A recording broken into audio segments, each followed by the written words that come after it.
Okay, let's unpack this. We are diving deep into what analysts are now calling Trade War 2.0. Right. That high-stakes confrontation between the U.S. and China, it really accelerated dramatically in October 2025, didn't it? It really did. And this is way beyond those tariff skirmishes we saw back in 2018. Oh, absolutely. This has, well, it's morphed, hasn't it, into a really strategic battle. For tech supremacy, you mean? Tech supremacy, yeah, control over global supply chains, and even the fundamental architecture, the rules of the global economy itself. And what's fascinating looking at the sources is how they're framing this whole struggle. Yeah, the Thucydides Trap analogy keeps popping up. Right. The idea of the rising power, China in this case. Inevitably clashing with the established one, the U.S. The new Athens versus the new Sparta. Exactly. But the sources are clear. The weapons aren't missiles, not primarily anyway. No, it's tariffs. It's chip bans. And, crucially, mineral controls. Rare earths. It's basically economic warfare aimed at, well, strategic deterrence. And the stakes for you or our listener, they couldn't be clearer. Or more immediate, really. Definitely not abstract geopolitics this time. No. I mean, the sources detailing that rapid escalation in October 2025, they show the volatility just wiped out, what was it, $1.65 trillion? $1.65 trillion in global market cap in a single day. Just staggering. And maybe more painfully, if these tariffs and all this friction stick around, economists are estimating this acts like a hidden tax. It could add, maybe $1,200 to $1,400 a year? Per year, yeah. To the cost of living for an average U.S. household, that's significant. It really is. So our mission today is to dissect these new economic weapons being used. Right. We've pulled together sources that map out that escalation timeline, how we got to the breakdown. And we got a deep map of the rare earth supply chain. You called it the new oil. It really is, in many ways. We also need that legal analysis, looking at the U.S. tariffs and the maybe surprising role of the Supreme Court here. Okay. And finally, there's this detailed blueprint. A plan for a whole new global trade architecture. Yeah, some reports are calling it Bretton Woods 2.0, a fundamental rethink. So we're really trying to offer you a shortcut, right, to understand this pivotal moment, moving past just the headlines. To see how these conflicts have evolved. From, simple duties on washing machines. To becoming these instruments of really long-term strategic competition. Especially in what looks more and more like a two-block world economy. Okay, so to really get the seriousness of that October 2025 breakdown, we have to look at the timeline. Yeah, absolutely. Because the trade friction we saw in earlier years, it often felt tactical, didn't it? Like responding to specific complaints, yeah. Exactly. A tit for tat on immediate grievances. But this current turn, it feels, well, entirely strategic. Yeah. Very deliberate. Signaling that both sides are dug in. Committed to a long-term, high-friction environment. That's how the sources read it. It really kicked off with what got dubbed the tariff blitz early in 2025. Right. And the U.S. didn't just bring back the old tariffs. No, they expanded them significantly, pushing duties on certain Chinese imports way up. Specifically hitting things like electric vehicles, steel, some semiconductor components. Yeah, tariffs hitting as high as 145% in some cases. Wow. And the official line from the White House was what? Economic self-defense? Pretty much. Against state-subsidized competition, that was the argument. Proactive defense. And Beijing's response, was it quick? Oh, immediate. And very calculated for political impact back in the U.S. How so? They countered fast with tariffs up to 125% on major American exports. And they specifically targeted sensitive U.S. sectors. Like agriculture, soybeans again. Soybeans, definitely. But also aircraft, large automobiles, things that hit key constituencies. And the impact was predictable, I imagine. Completely. U.S. farm exports felt the pain almost instantly, and it just cemented China's strategic move towards other suppliers. Like South America, Russia. Exactly. For crucial stuff they need, less reliance on the U.S. But there was that brief pause, right? Mid-2025, a truce. Yeah, a fleeting moment. A temporary 90-day truce was agreed in June. Both sides lowered tariffs, U.S. down to 30%, China to 10%. That's right. But the sources are really clear. This effort was, well, doomed from the start. Fatally flawed. Why? What was the sticking point? Because the core strategic disagreements, they were never resolved. Still completely on the table. Specifically over rare earth. And access to or control over advanced AI technology. Those two big ones. So the truce collapsed. Which brings us to September, October 2025. The final breakdown. Right. Washington rolled out new, really tight restrictions on high-end chip exports. Specifically targeting Chinese AI and supercomputing efforts. Yeah, exactly. That was the clear target. And China reacted very publicly. Accusing Washington of economic bullying. That was the phrase, yeah. And that accusation then triggered a really severe escalation using the entity lists. Okay, remind us what the entity list does again. It basically designates specific foreign companies. And American firms or firms using American tech can't trade with those listed companies without getting explicit government permission. It's a powerful chokehold. And the expansion of those lists, that really highlights the strategic nature of this, doesn't it? Absolutely. The U.S. added, I think it was 14 Chinese firms, Yeah. mostly involved in advanced tech. And China hit back hard. Equally hard, yeah. Expanded their own unreliable entity list to include 16 U.S. companies. And who is on China's list? A lot of companies linked directly to U.S. defense contracting, aerospace, advanced materials. So clearly not just about trade deficits anymore. Not at all.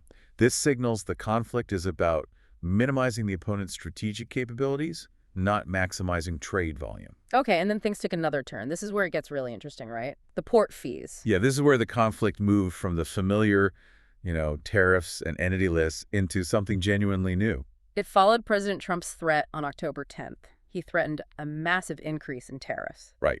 And just days later, Beijing responded with a completely novel form of retaliation. These retaliatory port fees, starting October 14th. Yes. Imposed on all U.S.-owned, U.S.-operated, or even U.S.-flagged vessels, calling it Chinese ports. That's a direct hit on logistics, isn't it? The plumbing of global trade. It's a calculated attack on the framework itself. I mean, think about it.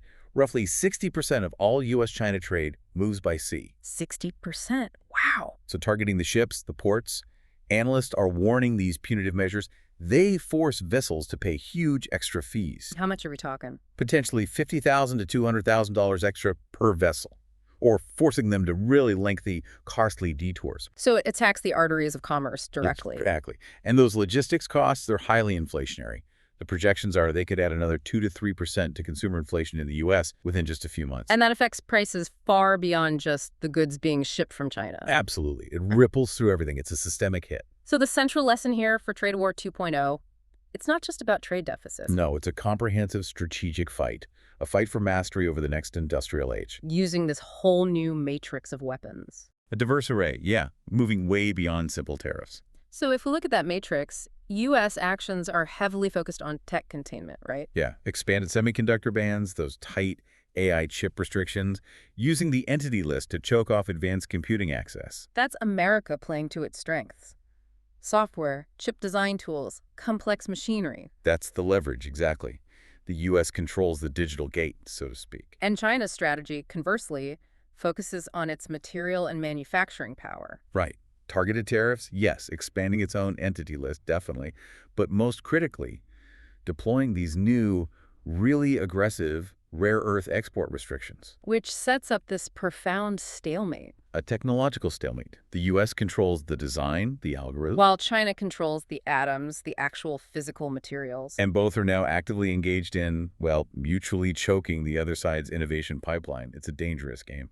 We really need to spend some time on these rare earths, because you called them the atomic foundation of this new struggle. Yeah, it's not an exaggeration. Rare earth elements, REEs, it's that family of 17 metals on the periodic table. Things like neodymium, dysprosium, terbium, names most people don't hear every day. Exactly. And daddy, TB.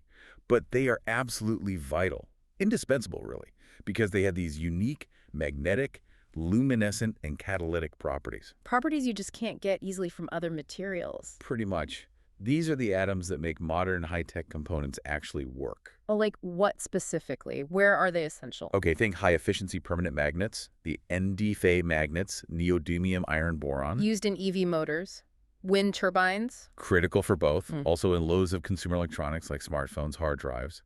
But crucially, also essential for advanced defense systems. Defense, like radar and missiles. Radar, precision missiles, sonar systems, lasers.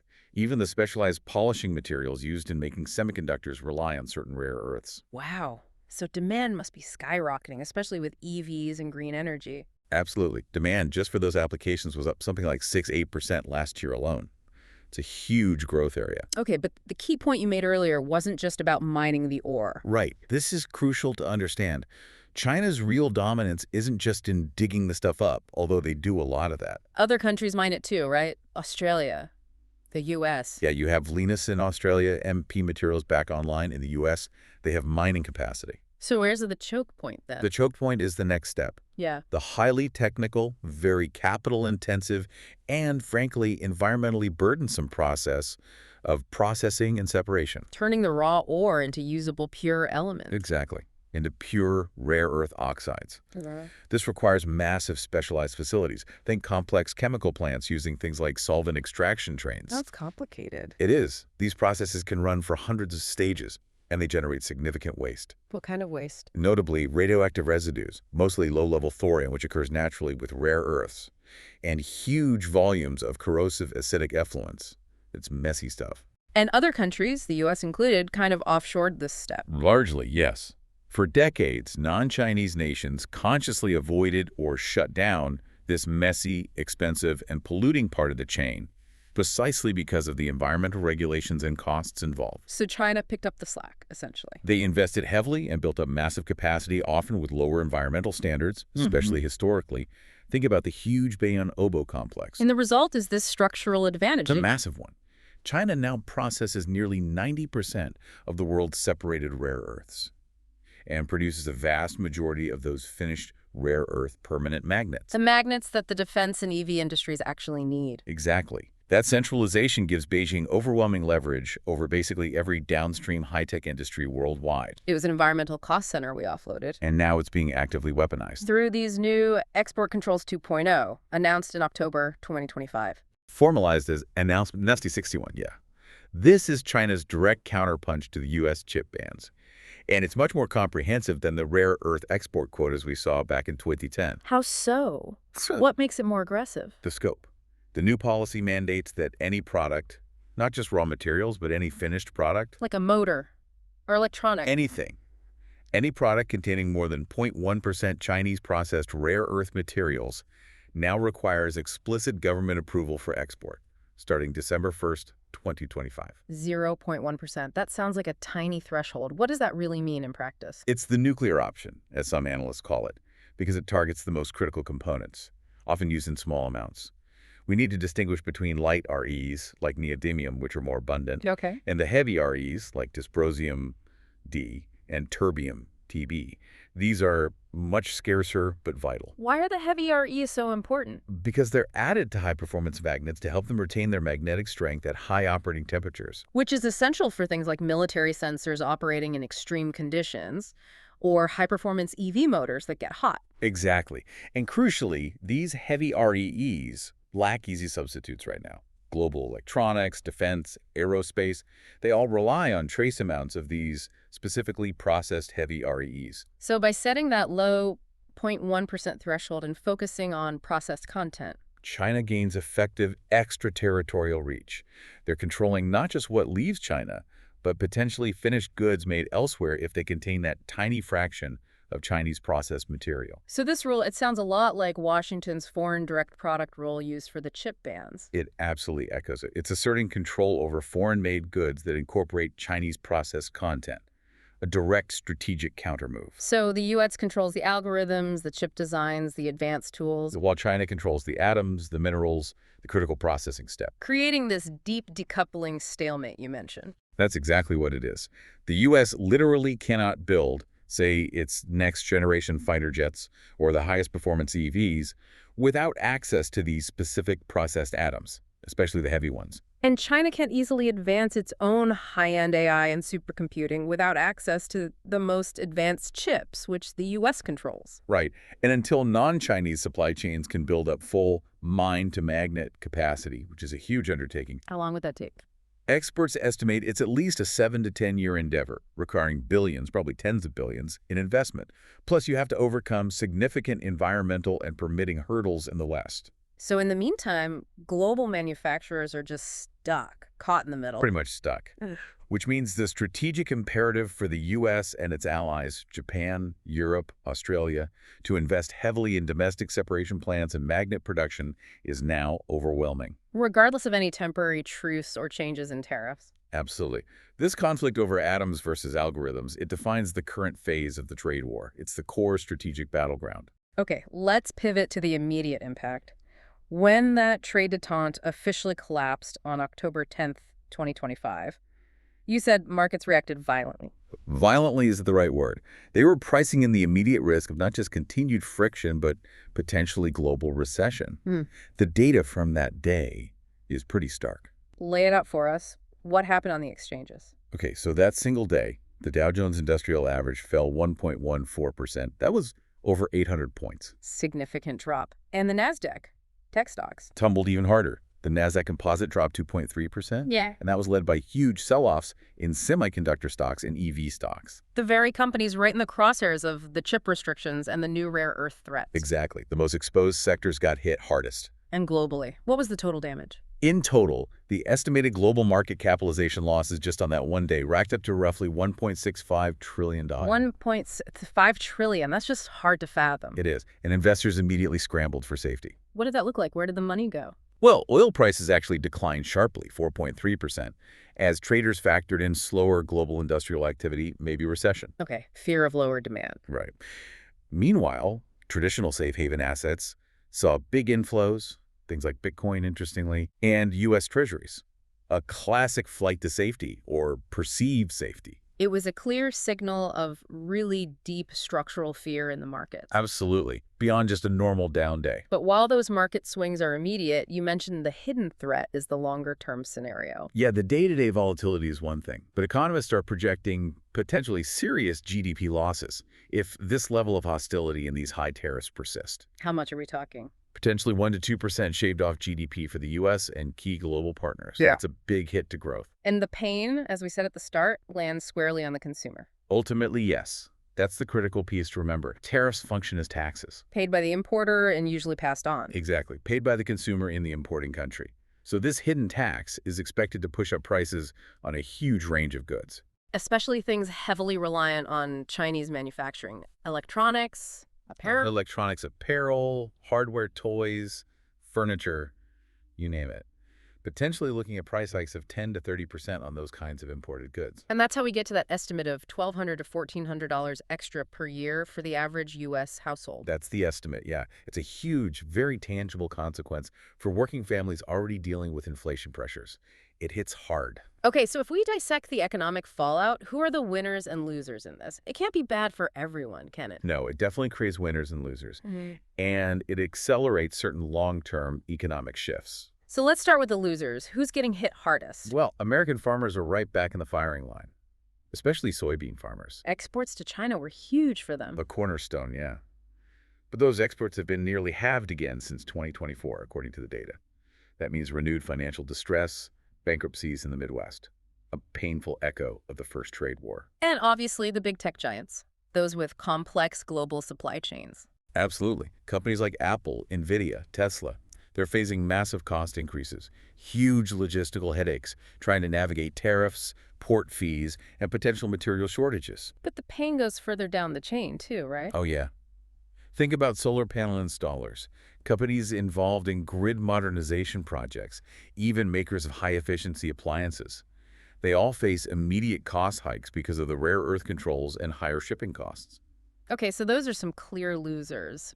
But who benefits? There must be some upside for someone. There is. The conflict definitely fuels that accelerating trend of decoupling, or what's often called the China Plus One strategy.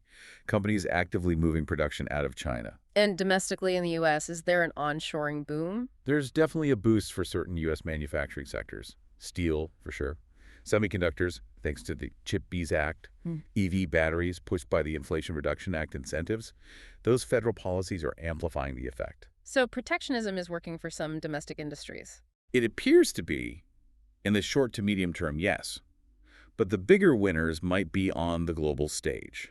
The countries that companies are relocating to. Exactly. This is proving to be a massive boon for nations positioning themselves as alternatives to China.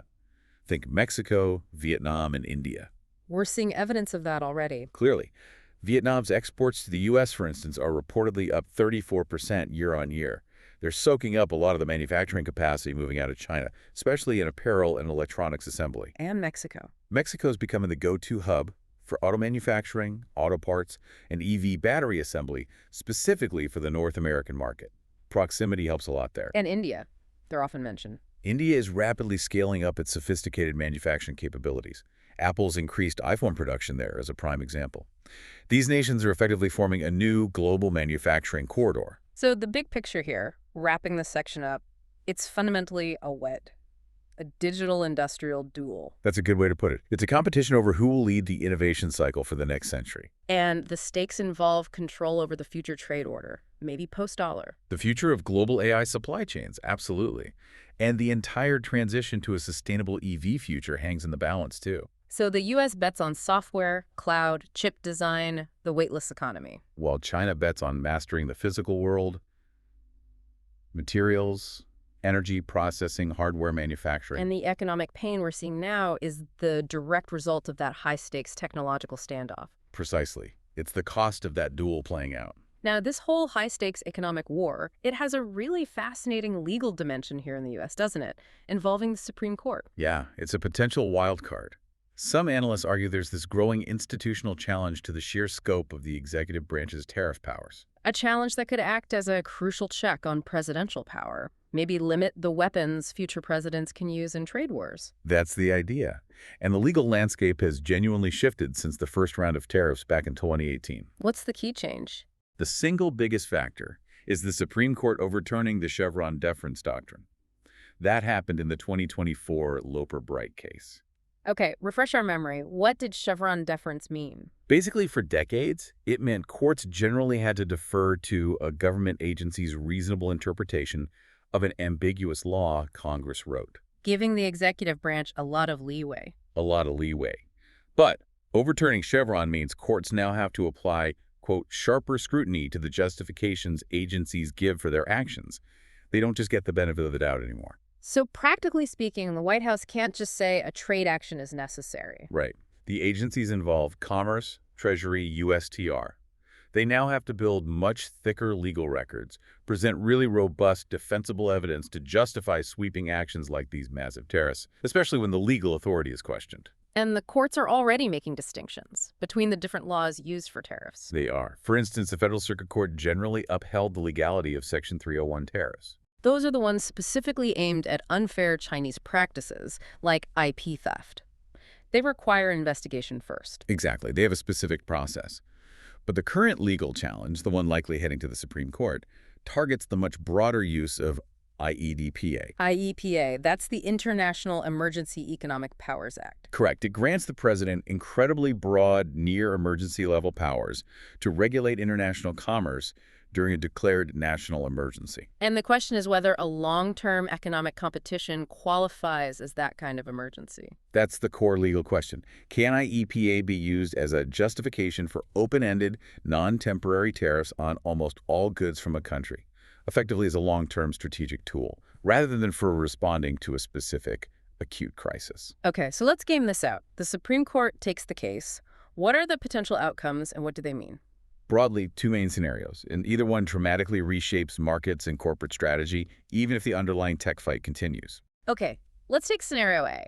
The Supreme Court strikes down the tariffs, maybe rules that IEPA was used improperly here. This would be a huge deal constitutionally, a major check on executive power in foreign commerce. And the immediate economic effect. Probably a sigh of relief on inflation, at least at the margin. Suddenly removing those broad import taxes would lower costs for importers. Benefiting retailers, electronics brands, consumers, eventually. You'd expect so. It provides breathing room on input costs. And you definitely see a significant risk-on rally in the stock market. For those China-exposed companies, Apple, big automakers, retailers. They'd likely surge, yeah. But on the flip side, it would immediately undermine the domestic producers who benefited from the tariff protection. Like steel, solar panel makers, certain mining operations. Exactly. Those industries would face renewed import competition very quickly. But here's a question. If SCOTUS strikes down the tariffs, doesn't that kind of reward China? Undermine the whole point of pushing back against unfair practices? That's the political dilemma, absolutely. Striking them down would be seen by supporters of the tariffs as undermining trade enforcement. It would be politically messy. So what would the White House do then? Just give up? Unlikely. It would force them to retool their strategy using legally stronger paths. They'd likely shift towards using Section 232 more heavily. Section 232 is the national security justification. Right. And historically, the Supreme Court has given the president more deference on national security grounds, citing precedents like the Algonquin case.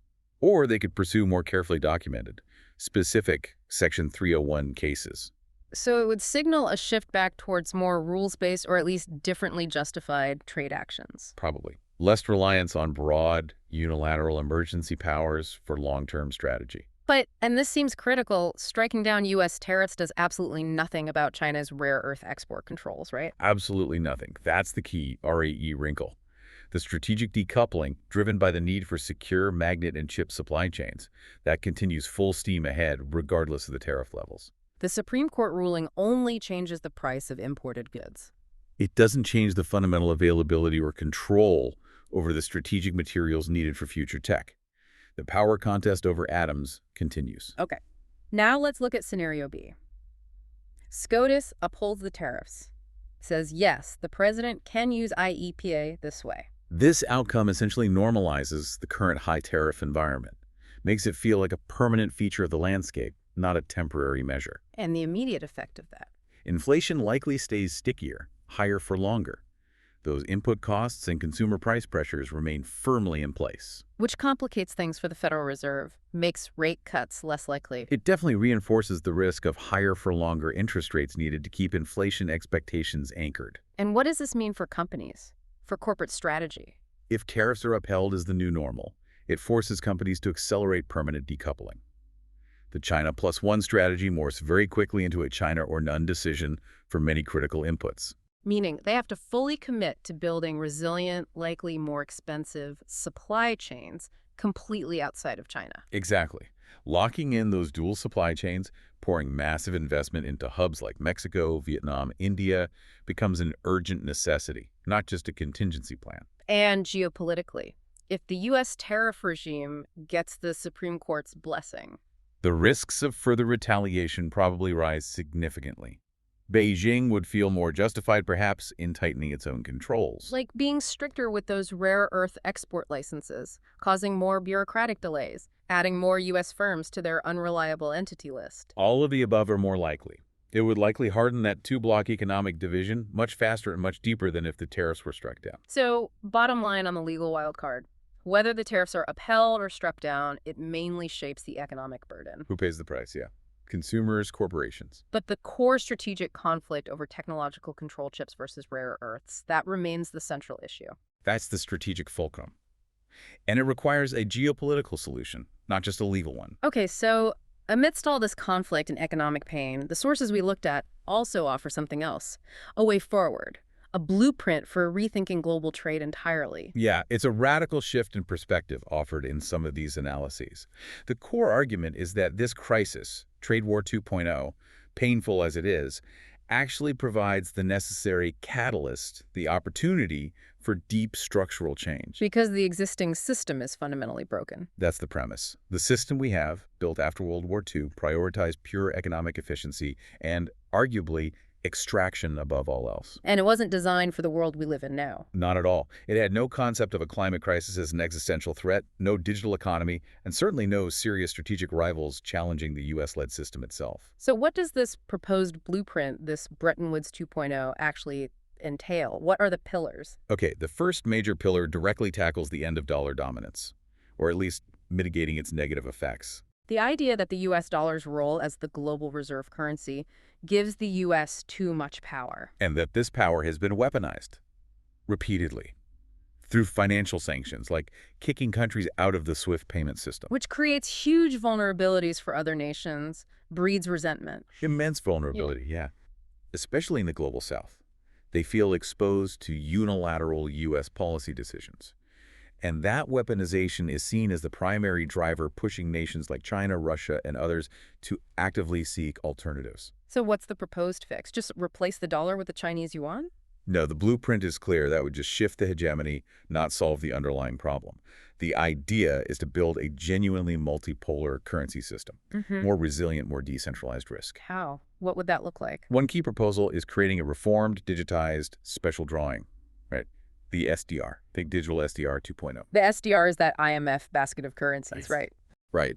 But this would be a modernized version, not necessarily a physical currency people use day to day, but a standardized, potentially blockchain-backed, neutral international reserve asset. And how would a digital SDR help, say, smaller developing nations? It would allow them to conduct international trade settlement and manage their foreign reserves without being solely dependent on the U.S. dollar or the euro, or potentially the yuan. It hedges against that unilateral sanctions risk. So countries couldn't be cut off from global finance quite so easily. That's the goal, greater resilience. The blueprint also strongly encourages strengthening regional currency blocks and payment systems. Like in Africa with the AfCFTA, or ASEAN in Southeast Asia, developing their own digital currency systems. Exactly. Fostering greater regional monetary sovereignty and reducing dependence on external powers. Okay, that's pillar one. What's the second major idea? The second pillar tackles systemic inequality head-on through a proposed tiered framework for equity and trade rules. Based on the idea that treating vastly unequal economies the same isn't actually fair. Precisely. True global fairness, the argument goes, doesn't mean applying identical rules to, say, Burundi and Germany. It requires a system designed to actively promote genuine developmental catch-up.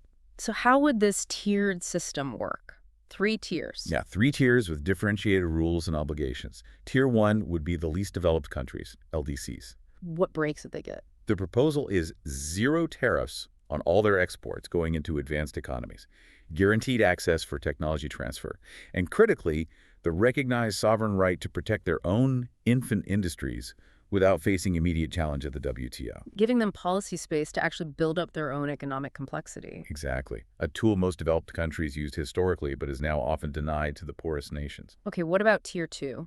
The emerging economies, like Brazil, India, South Africa, maybe. For tier 2, the idea is reduce tariffs, but maybe not 0 across the board initially, significant support for capacity building, and targeted incentives specifically designed to help them climb the global value chains. Moving beyond just exporting raw materials or doing basic assembly. Right, pushing them into more complex manufacturing, services, innovation. And then tier 3, the advanced economies, U.S., Europe, Japan.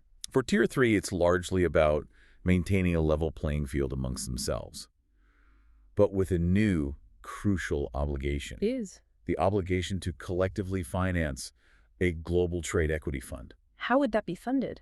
Through dedicated contributions, perhaps linked to trade surpluses or maybe levies on certain types of financial transactions. The specifics are debated. And what would this equity fund do? It would function as a kind of reparative mechanism, investing directly in things like climate adaptation, building sustainable infrastructure, and economic diversification projects specifically within Tier 1 and Tier 2 nations, actively funding the catch-up process. Okay, interesting. Moving beyond just economics, what's the third pillar? The third insists on embedding climate and labor justice as core pillars of the entire global trade system, not as afterthoughts or side agreements that can be easily ignored. Making them fundamental prerequisites for participation. Yes. The argument is that trade must be green and fair by design, not just efficient in narrow economic terms. So how do you enforce that? Through binding environmental and labor clauses in all trade agreements, explicitly referencing core International Labor Organization, ILO, conventions on worker rights, for example, making market access conditional on meeting these standards. And using tools to penalize those who don't comply. Exactly. The blueprint heavily endorses tools like Carbon Border Adjustment Mechanism, CBAMs. Like the one the EU is implementing, taxing imports based on the carbon emissions embedded in their production. Precisely. To prevent carbon leakage, where industries just move production to places with lax environmental rules, it levels the playing field based on pollution. But it's not just sticks, right? Are there carrots too? Yes. The blueprint also calls for positive incentives. Things like preferential treatment, lower tariffs, easier access specifically for certified green goods, or for companies that demonstrably align their investments with measurable climate goals, like those in the Paris Agreement. Okay, dollar dominance, tiered equity, climate, and labor. Is there a fourth pillar? Yes, and it's crucial. Digital inclusion for the bottom billion.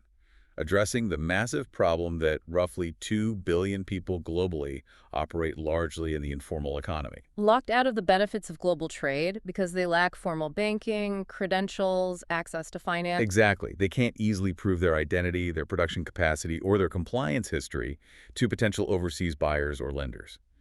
This is where the concept of a universal digital trade identity, UDTI, comes in. A UDTI. Tell us more about that. Is it like a global digital passport issued by the UN or something? Not necessarily centrally issued, it's envisioned as more of a standard for portable, verifiable digital credentials, built on open, decentralized protocols. Like decentralized identifiers, DIDs, that kind of tech. Exactly like DDs.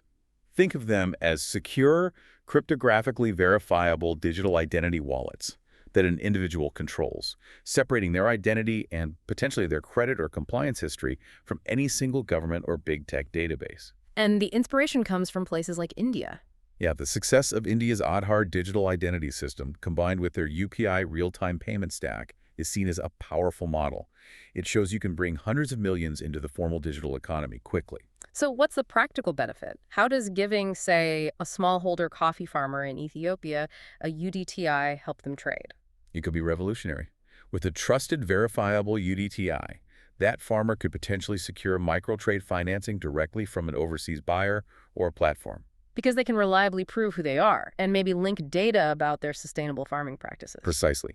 Prove identity, compliance history, production capacity, maybe even certifications for fair trade or organic status.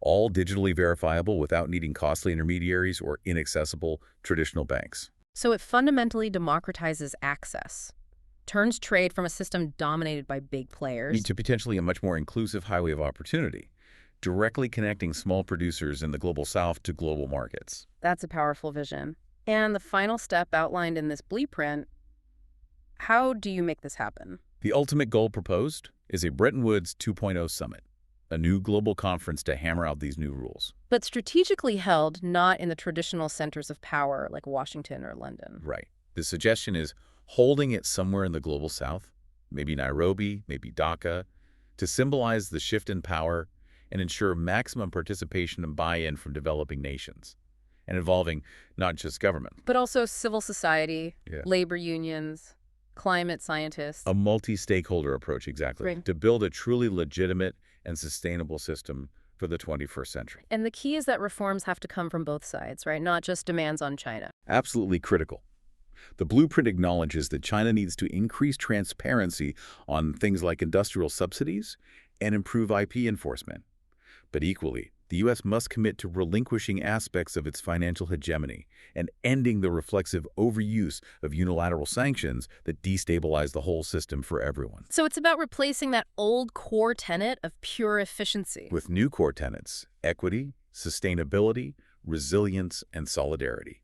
A fundamental shift in the philosophy of global trade. #tag outro. Wow. Okay, so this deep dive, it's really laid out two starkly different paths forward, hasn't it? Emerging from this crisis point in October 2025. Yeah, two competing visions for the global economy. One path, which feels like the default we're currently stumbling down, leads towards deeper strategic fragmentation. A world split into two distinct, maybe mutually hostile technospheres. A Western cloud versus an Eastern grid kind of thing. Something like that. Marked by perpetual tariff wars, technology controls, and what economists are calling slowbalization. A slowing down and regionalization of globalization. And the other path, the one outlined in that blueprint. That path demands structural transformation. It requires leaders to actively move beyond just managing the conflict and instead commit to building a fundamentally new global architecture. One based on those principles, Yeah. digital inclusion, climate justice, multipolar governance. Exactly. And the argument is, the economic pain we're feeling now from the trade war, as serious as it is, well, tariffs can be lowered, trade can rebound. That pain is potentially reversible. But the complete destruction of the multilateral trade system itself, that might not be reversible. That could have much longer-lasting, more damaging consequences for global prosperity and stability. So what does this all mean for you, listening right now? The challenge for global leaders seems immense. It is. Can they transform the fear of conflict, that core danger lurking in the Thucydides Trap idea, into the political will and, frankly, the wisdom needed for genuine systemic reform? We saw that potential maybe for institutional checks within the U.S. system via the Supreme Court discussion. but also the need for much deeper structural changes to address things like the mineral choke points, the financial systems imbalances, the climate crisis, things that go way beyond legal rulings. This current contest really confirms that idea, doesn't it? That history's biggest conflicts are often fought over control of the essential materials of the future. It really does seem to be playing out that way again. So here's a final provocative thought to leave everyone with. If the world is definitively splitting into these two competing economic systems, One based on controlling algorithms, software, finance. and the other based on controlling atoms, materials, physical production, Then what specific commodity or maybe what new type of technology, something perhaps yet to be invented or fully realized? what becomes the definitive strategic weapon, the critical choke point of Trade War 3.0? That is a profoundly challenging question, something to really mull over. Indeed. Thank you for joining us for this deep dive into the collision of tariffs, tech, and tribunals.